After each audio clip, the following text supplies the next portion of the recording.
اس programme کے اخراجات جو اسمر منسٹریز کے دوست اور پارٹنرز ادا کرتے ہیں۔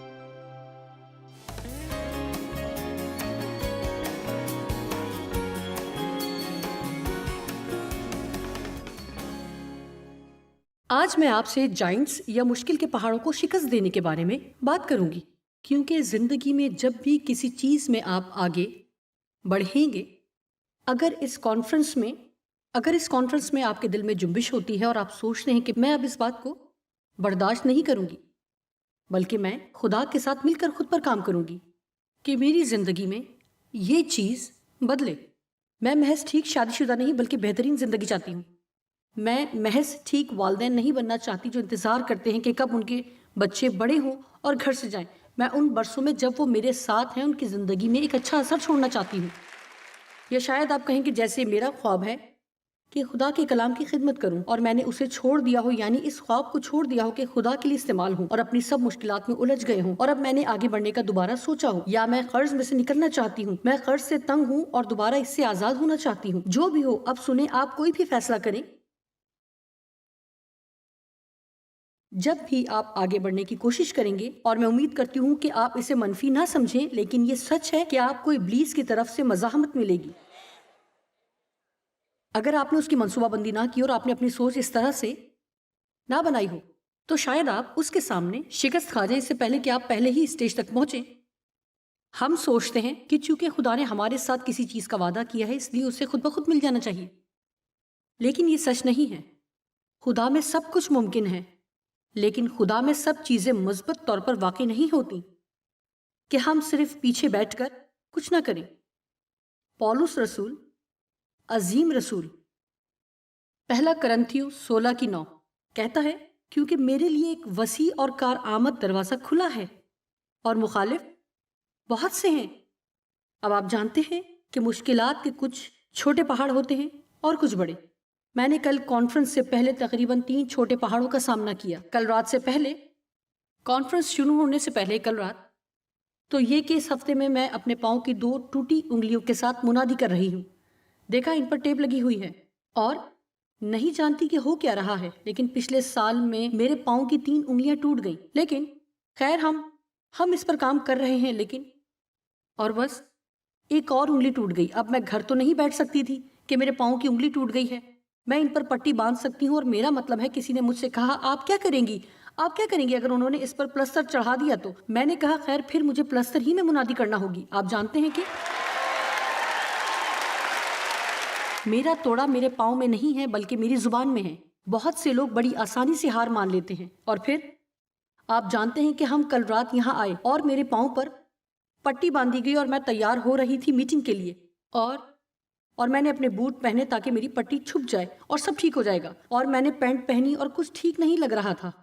میں دیکھنا چاہ رہی تھی کہ اس کے ساتھ مسئلہ کیا، یہ عجیب سی لگ رہی تھی اور میں طے تک پہنچنا چاہ رہی تھی۔ اب یہ نئی پینٹ تھی اور جس خاتون نے اسے بنایا تھا وہ اس کی ترپائی کرنا بھول گئی تھی، لہٰذا اور میں نے بوٹ پہنے اور پینٹ پہنی، لیکن اس پر یہ سلوٹیں آ رہی تھیں کیونکہ یہ بہت لمبی تھی، ٹھیک ہے، لہٰذا ہمیں پورا لباس تبدیل کرنا پڑا۔ ہم نے پورا لباس تبدیل کیا ہے، یہ بھی اچھا ہے، لیکن اس سے واقعی دماغ خراب ہوتا ہے کیونکہ یہ سب کچھ بالکل آخری لمحات میں، اور پھر میں اپنا پیغام ادھر ہوٹل ہی میں بھول آئی اپنے کمرے میں۔ خیر میں اس تحریری پیغام کو شاید آدھا وقت ہی استعمال کرتی ہوں، اور میں اسے اپنے پاس چاہتی ہوں کہ کہیں مجھے اس کی ضرورت نہ پڑے، اور میں نے کہا کہ ہوٹل واپس جا کر اسے لائیں۔ اور پھر کل رات اس سے پہلے کہ میں پیغام دینے آئی مجھے باتھ روم جانا تھا، اور میں یہ عجیب سا مائکرو فون اور اس کی تمام تاریں ہر وقت پہنتی ہوں۔ اب آپ کو اس کی ایک تار کھینچ کر باقی تاریں اکٹھی کرنا ہوتی ہیں، اور میں نے مین تار کھینچ دی اور یہ عجیب سی چیز باتھ روم میں جا گری۔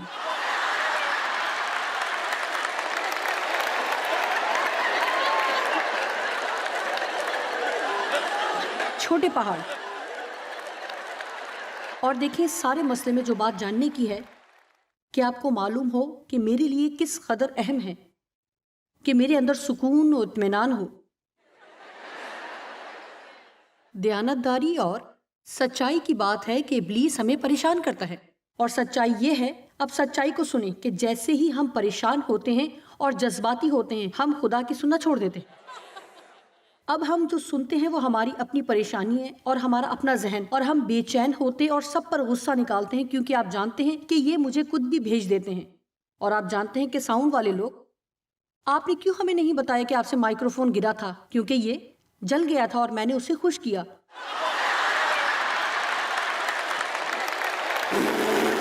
اور سوچا کہ پھینک دوں گی. اور صرف یہ بتانا چاہتی ہوں کہ آپ یہ نہ سمجھیں کہ یہ میرے لیے بہت آسان ہے. میرے لیے یہ چیزیں بہت معمولی ہیں. یہ وہ روز مرہ کی اشتعال دلانے والی باتیں ہیں. میرا مطلب ہے کہ یہ زندگی کا حصہ ہیں. لیکن دیانتداری اور سچائی سے کہوں گی، اور میں آپ کو اس بات سے ڈرانا نہیں چاہتی، لیکن زندگی میں کچھ چیزیں ہیں جو بہت آسانی سے ہو جاتی ہیں، لیکن وہ نہیں جانتے کہ کیا ہوگا، اور ہمیں تیار رہنا ہے کہ اپنی جگہ کیسے قائم رہیں اور ہار نہ مانیں. دوبارہ آغاز کے لیے کبھی بھی بہت دیر نہیں ہو چکی ہوتی، لیکن 1 منٹ کے لیے بھی یہ مت سوچیں کہ جب آپ کوشش کرنے کے لیے قدم بڑھاتے ہیں تو دشمن آپ کے خلاف قدم نہیں اٹھائے گا تاکہ آپ کو واپس دھکیلے. شاید اس سے آپ کو ذہنی دھچکا لگے، ان لوگوں کی طرف سے کوئی حملہ ہو جن سے آپ پیار کرتے ہیں، جو آپ کو بتائیں کہ آپ یہ نہیں کر سکتے. اور کیا آپ نے کبھی نوٹ کیا ہے کہ وہ لوگ جنہیں آپ کے ساتھ کھڑا ہونا چاہیے، وہ ہمیشہ آپ کا یقین نہیں کرتے کہ جو خدا نے کہا ہے کہ آپ کر سکتے ہیں وہ واقعی آپ کر سکتے ہیں. آمین. لہٰذا میں چاہتی ہوں کہ ہمیں آج صبح بائبل کے کچھ کرداروں سے سبق سیکھنا ہے. ان میں سے ایک نہمیہ ہے. لہٰذا ہم کچھ وقت نہمیہ کی کتاب پر غور کریں گے اور پھر باقی بائبل میں سے کچھ اور حوالے بھی دیکھیں گے. یہ ایک حقیقی کہانی ہے جو میں سوچتی ہوں کہ آپ کی مدد کرے گی. لہٰذا آئیے نہمیہ کے پہلے باب کی طرف چلتے ہیں. ٹھیک ہے، نہمیہ پہلا باب، اور ہم اس کی 2 آیت دیکھیں گے. حنانی جو میرے بھائیوں میں سے ایک ہے اور چند آدمی یہودا سے، اور میں نے ان سے ان یہودیوں کے بارے میں جو بچ نکلے تھے اور اسیروں میں سے باقی رہے تھے اور یروشلم کے بارے میں پوچھا. نہمیہ جانتا تھا کہ اس کے بھائی اور رشتہ دار کیسے ہیں اور کیا کر رہے ہیں، اور انہوں نے مجھ سے کہا وہ باقی لوگ. اور 3 آیت، وہ باقی لوگ جو اسیری سے چھوٹ کر اس صوبے میں رہتے ہیں نہایت مصیبت اور ذلت میں پڑے ہیں، اور یروشلم کی فصیل ٹوٹی ہوئی ہے اور اس کے پھاٹک آگ سے جلے ہوئے ہیں. لہٰذا اس نے سنا کہ وہ مصیبت میں ہیں. اور میں چاہتی ہوں کہ آپ ایک لمحے کے لیے سوچیں کہ اگر آپ یہ سنتے تو آپ کا رد عمل کیا ہوتا کہ دوسرے لوگ مصیبت میں ہیں. میرا خیال ہے کہ ہمیں تھوڑا ایسا رویہ بھی رکھنے کی ضرورت ہے کہ چلیں اگر خدا چاہتا ہے کہ میں مدد کروں، اور میرا خیال ہے کہ بہت دفعہ ہمارا رویہ یوں ہوتا ہے، اور جو بہت برا ہے کہ ہم ان کے لیے دعا کریں گے، اور بے شک دعا اچھی بات ہے. ایک اور چیز جس کے لیے ہمیں دعا کرنے کی ضرورت ہے کہ خدا اگر کوئی ایسی چیز ہے جو تو چاہتا ہے میں کروں تو مجھ پر ظاہر کر. اے خدا میری سن، اگر تو چاہتا ہے کہ میں کچھ کروں تو مجھ پر ظاہر کر، بجائے اس کے کہ یہ رویہ رکھیں کہ ہاں کسی کو ان کے لیے کچھ کرنے کی ضرورت ہے. ہاں میں دعا کروں گی اور خدا ان کے لیے ضرور کچھ کرے گا. میرا خیال ہے کہ بہت دفعہ ہمیں یہ احساس ہی نہیں ہوتا کہ ہمیں کچھ کرنے کی ضرورت ہے. اور آپ جانتے ہیں کہ ہماری زندگی اور جوش کا ایک حصہ اور ہماری خوشی اور عزم کا ایک حصہ محض بیٹھے رہنے اور غیر فعال انداز میں کچھ نہ کرنے اور دوسروں کا انتظار کرنے کہ وہ ہمارے لیے کچھ کریں یا نہیں، بلکہ سرگرمی سے دوسرے لوگوں کے لیے کچھ کرنے میں ہے. ہماری شفا کا ایک حصہ سرگرمی سے دوسروں کی مدد کرنے اور دوسرے لوگوں کے لیے بابرکت ہونے میں ہے. آئیے خدا کی تعریف کریں. میں چاہتی ہوں کہ آپ نہمیہ کے رد عمل پر غور کریں. ہمیں بتاتا ہے کہ کیوں نہمیہ ایک ایسا شخص تھا جسے خدا استعمال کر سکتا تھا. آیت 4، جب میں نے یہ باتیں سنی تو بیٹھ کر رونے لگا اور کئی دنوں تک ماتم کرتا رہا اور روزہ رکھا اور آسمان کے خدا کے حضور دعا کی. میرے خیال ہے اس کا کردار غور کرنے کے لائق ہے. بعض اوقات ہم سوچتے ہیں کہ کیوں خدا کچھ لوگوں کو استعمال کرتا ہے اور دوسروں کو نہیں کرتا. خیر، آپ جانتے ہیں کہ خدا کو کسی ایسے دلیر شخص کی ضرورت تھی جو کھڑا ہو کر کہہ سکے کہ ہمیں یروشلم کی دیوار دوبارہ بنانے کی ضرورت ہے، اور جو کچھ ابلیس نے ہم سے چھین لیا ہے اسے واپس لینا ہے. ابھی بہت دیر نہیں ہوئی، یہ مکمل شکست لگتی ہے، لیکن ہم اسے دوبارہ تعمیر کر سکتے ہیں. اور میں آپ کو بتانا چاہتی ہوں کہ آپ اپنی زندگی کو بحال کر سکتے ہیں. چاہے آپ کی زندگی میں کسی بھی طرح کی مایوسی یا المناک بات ہوئی ہو، آپ اپنی زندگی کو دوبارہ اٹھا سکتے ہیں. چاہے یہ ملازمت کا کھو جانا ہو یا دولت کا یا شریک حیات کے بچھڑنے کا غم ہو، شاید موت نے کسی پیارے کو آپ سے چھین لیا ہو، شاید طلاق یا چھوڑے جانے یا رد کیے جانے کا دکھ ہو. میرا مطلب ہے کہ بہت سی چیزیں لوگوں کے ساتھ ہو سکتی ہیں. شاید آپ کی صحت گر گئی ہو کیونکہ آپ نے اپنا خیال نہیں رکھا. خیر، ابھی اتنی دیر نہیں ہوئی کہ آپ دوبارہ آغاز نہ کر سکیں.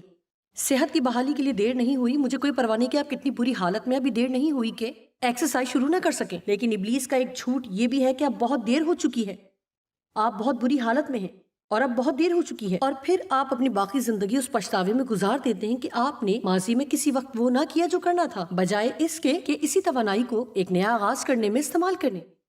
ہمیں پچھتاووں میں زندگی نہیں گزارنا ہے، یہ دیکھنے میں زندگی صرف نہیں کرنا کہ ہم نے کیا غلط کیا۔ تاریخ سے سیکھیں اور پھر آگے بڑھیں اور درست کام کریں۔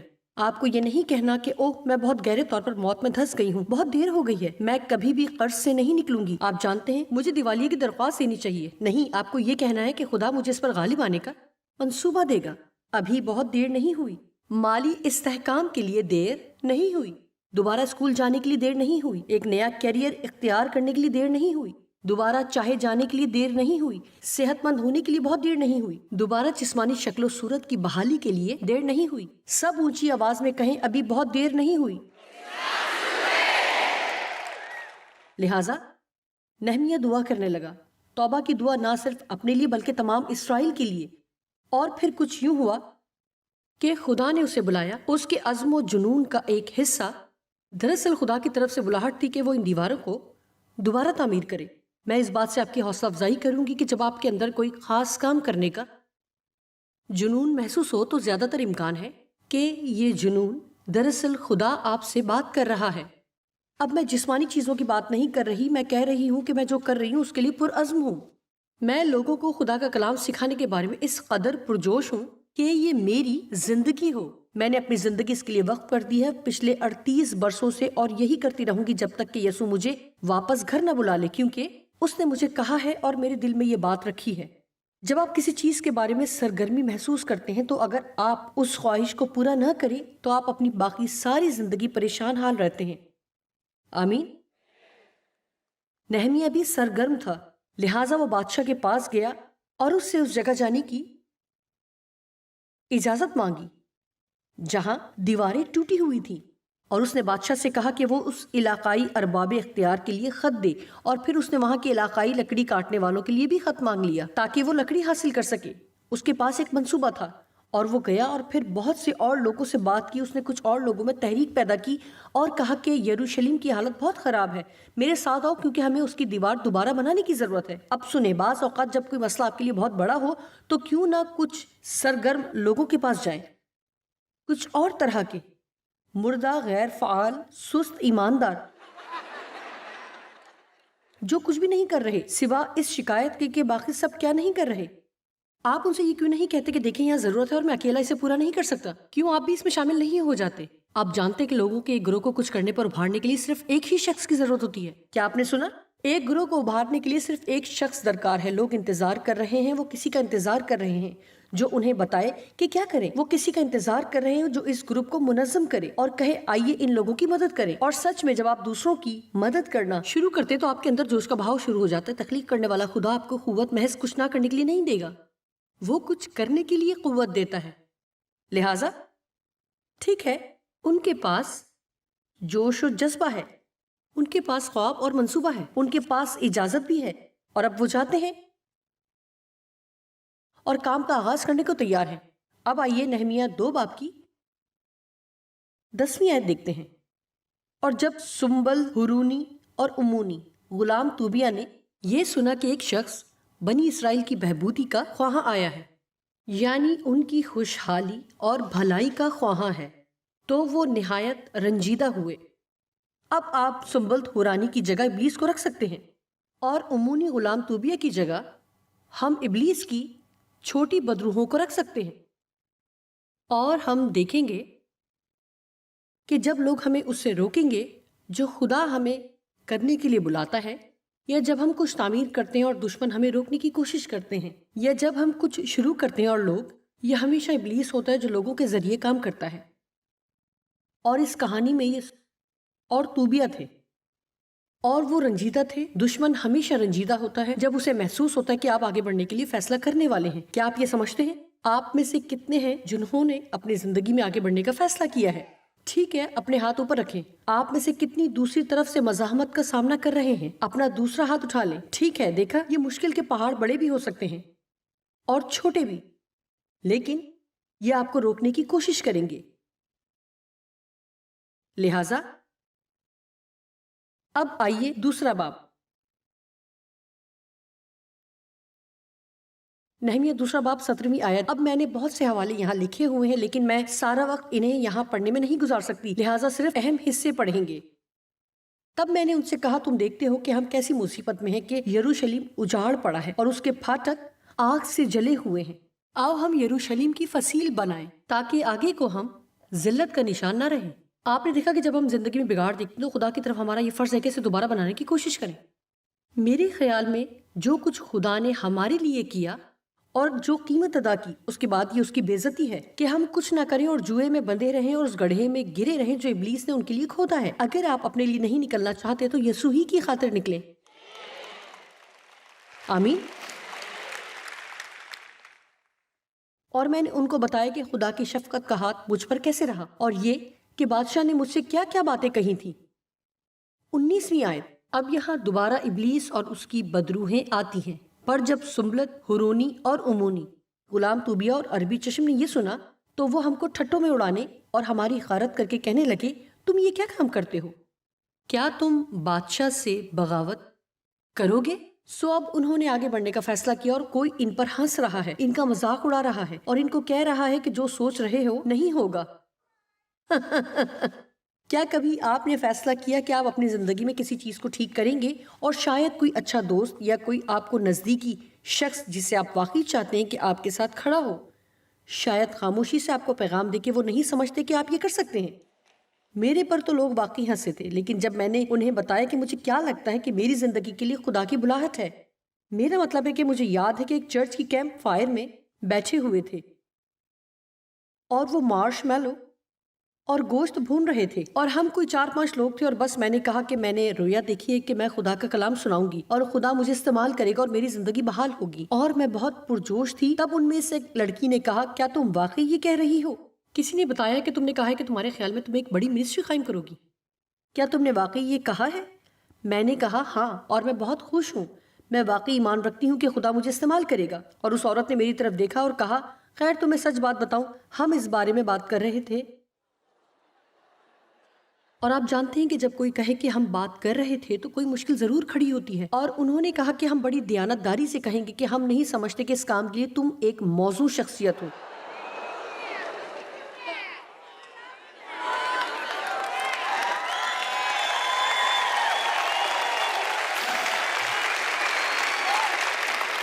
خیر آپ جانتے ہیں کہ میں اب بھی یہاں ہوں.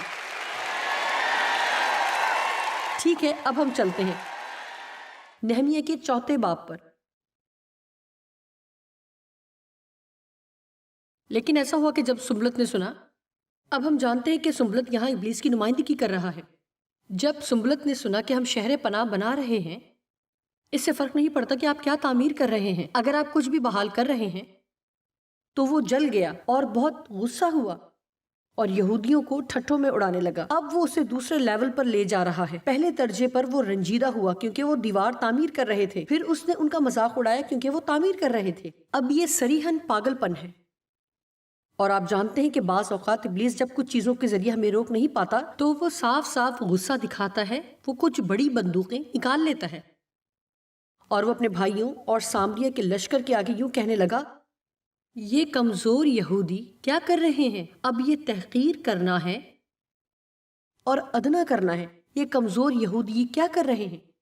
کیا یہ اپنے گرد مورچہ بندی کریں گے؟ کیا وہ قربانی چڑھائیں گے؟ کیا وہ ایک ہی دن میں سب کچھ کر چکیں گے؟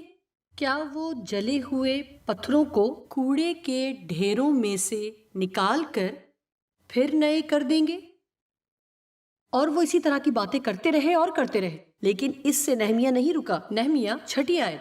غرض ہم دیوار بناتے رہے اور ساری دیوار آدھی بلندی تک جوڑی گئی کیونکہ لوگ دل لگا کر کام کرتے تھے.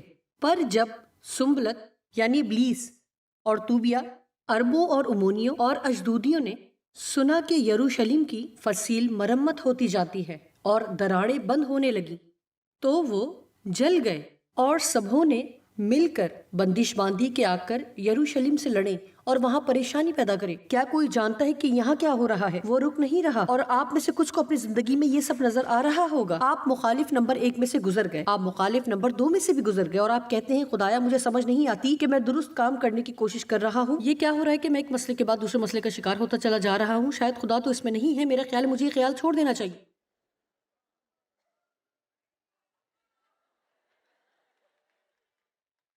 خدا میں تو سمجھ رہی تھی کہ تو اس میں، لیکن مجھے امید نہیں تھی کہ اس قدر مشکل ہوگا.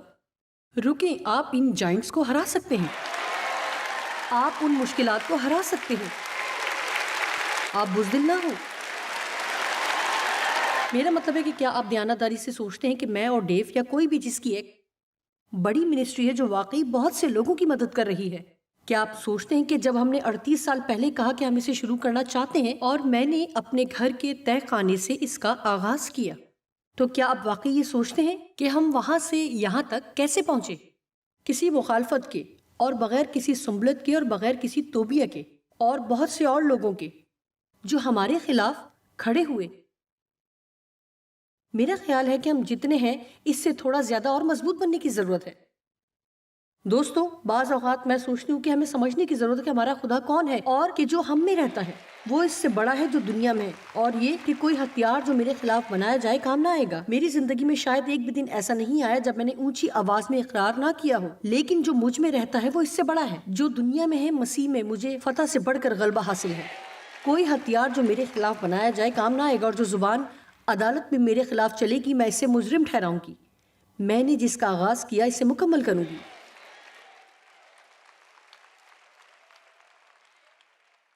اور میں آپ سے یہ کہوں گی اور میں اس بارے میں زیادہ دلیر ہوں گی کہ اگر آپ کوئی کام مکمل کرنے کی خواہش نہیں رکھتے تو اسے شروع بھی نہ کریں.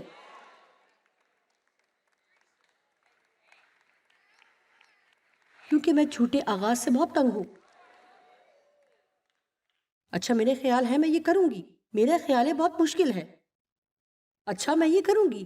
آپ جانتے ہیں کہ اچھا کھانا کھا لینے کے بعد ڈائٹ پر جانا آسان ہے.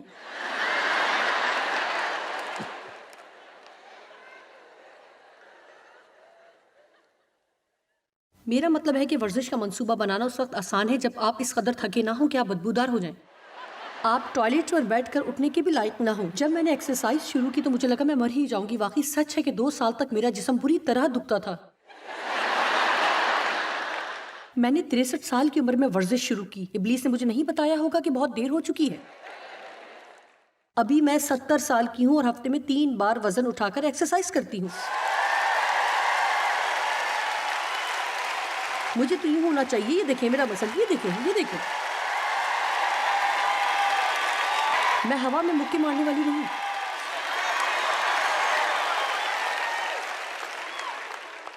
یہ بات مجھے جوش دلاتی ہے کہ میں دشمن کو بتاؤں کہ میں ابھی خاتمے کی طرف نہیں جا رہی.